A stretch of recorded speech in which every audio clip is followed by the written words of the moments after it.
Who can say where the road goes, where the day flows? Only time. And who can say if your love grows as your heart shows? Only time.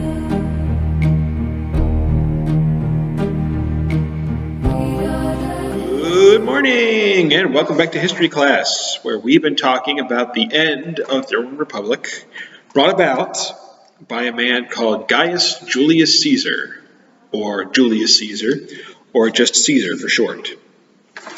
Yesterday we talked about how Caesar worked his way up through the ranks of the Roman armies to start out as just a soldier, but he became a general. And he spent years away fighting and became very popular because he was a good general. He was a good leader. He conquered many lands, and he brought the riches and the money and all the slaves and what have you back to Rome. And those lands became now part of the Roman Republic. And he got so popular that he went into politics. He started out as a tribune, a military governor. Then he went up and up and up and up and up and up and up until in the year 59 BC, 59 years before Jesus, so he would have been about 41. Caesar would have been about 41, not Jesus.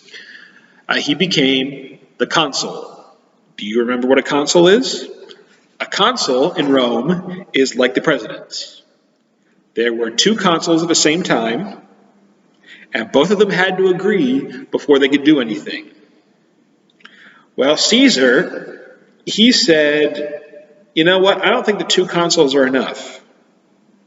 He said, Rome needs strong men in charge. I want there to be three consuls. I want there to be three consuls. Now, why would he say that? Why would you want to share power? Well, he wanted there to be three consuls because the men that he wanted to be consul with him were also known as great generals. They were also known as great military leaders. Caesar wanted to make Rome strong, and he needed the help of the military to make that happen. And so when he became consul with two other men. One of those generals, one of those consuls with him was a general, a great general by the name of Gnaeus Pompeius Magnus, but he's best known as Pompey. Great name, huh? Pompey the Great. He was a very good general. In fact, just a few years before this, he had led an attack against the land of Israel and won. So if you read the New Testament, it tells you that Israel had been taken over by Rome. And Pompey the Great was the guy who did it. So, yeah, that makes him an important man, especially because what we're going to be talking about here when we get done with Julius Caesar. So, Caesar's good friend, Pompey the Great, and his other good friend, Marcus Licinius Crassus, also became the third consul. Now, Crassus, he was also a general. He was a tough man, although he wasn't quite as good a leader as Pompey the Great was. Do you want to know how he got his men to fight?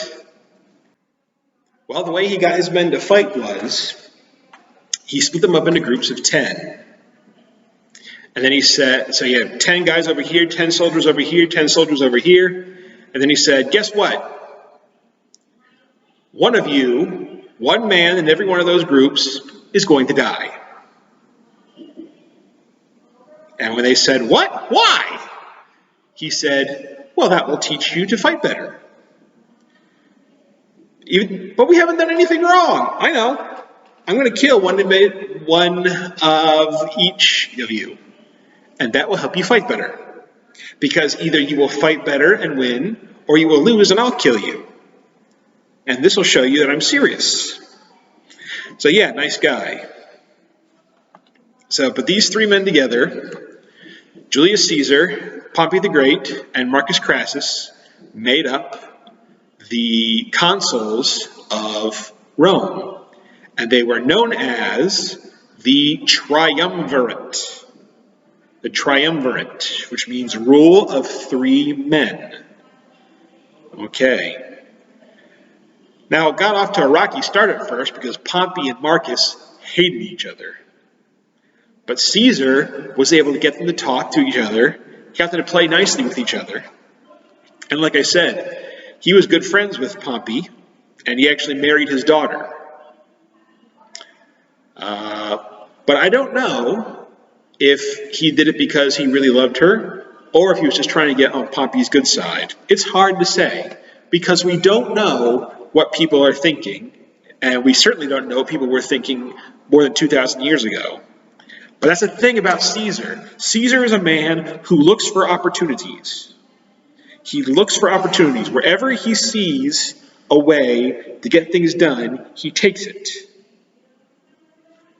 And he does it in a way that makes him stronger, and it makes people around him stronger, and it makes Rome stronger. Caesar wanted Rome to be mighty, and under his rule, it became very mighty. Under his rule, and the rule of the first triumvirate, the armies marched across Asia and across Europe, and they took much land and many peoples for the Roman Republic.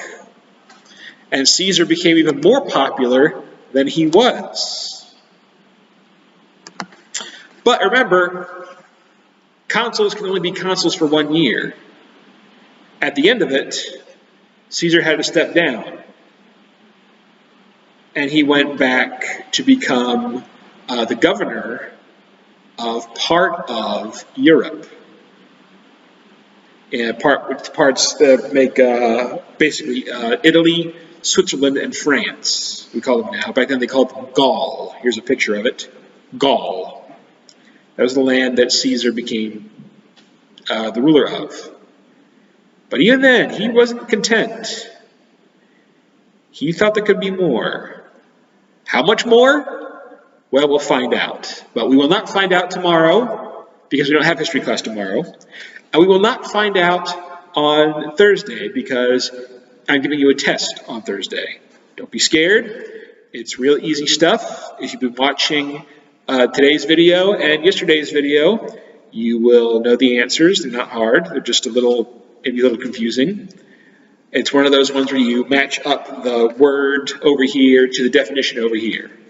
So if you've been paying attention, you should get this no problem. So real quick before we end, let's go over our questions for today. Question number 1. When was Caesar elected as consul? And that was 59 BC. 59 BC. Number 2. What was the name of his closest friend at this time? He had better friends later down the road. We'll talk about them later. But at this time, that friend's name was Pompey the Great. Pompey the Great.